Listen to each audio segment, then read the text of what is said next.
તોરણ બનાવવા માટે આપણે તોરણને પહેલે દોરાથી આવી રીતે બાંધવાનો.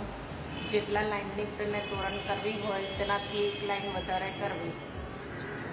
આવી રીતે ગાંઠ મારીને સ્ટાર્ટ કરવાની. એટલે ઘણી ટાઈટ બી નહીં ને ઘણી લૂઝ બી નહીં રાખવાની. કાચના દાણા છે. પહેલે આપણે જ્યારે તોરણ બનાવીએ ત્યારે પહેલે 2 લાઈન પ્લેન કરવાની.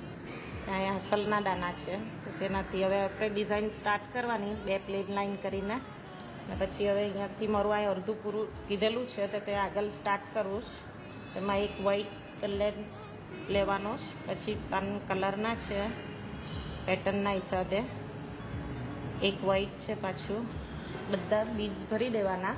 પછી એ બીડ્સને ટાઈટ કરીને પાછળથી નીચેથી એ બધી ઉપર ફિટ કરવાના.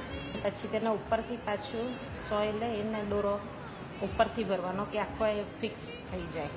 લઈને એને ગાંઠ મારવાનો.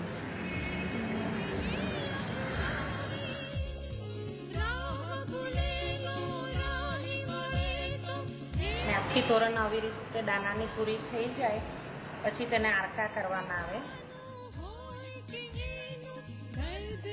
આરકા કંઈ કીધા પછી અહીં કોડ લગાડવામાં આવે. કોડ લગાડ્યા પછી અહીં એવી રીતે હૂક લગાડવાના કે જે આપણે ઓરવી શકીએ. અહીં તોરણ છે તે હેન્ડમેડ બનાવેલી છે. હોતે બનાવવાની છે. અહીં સાલ પર વુડન સાલ પર નહીં બનાવાય. હોતે બનાવ એને બધી બદામ લગાડેલી છે તે બદામ કહેવાય. અહીં બી કાચના દાણાની જ તોરણ છે પણ જીમના દાણા છે. એને કરતાં ઘણો વાર લાગે. થોડા 8-10 દિવસ થઈ જાય.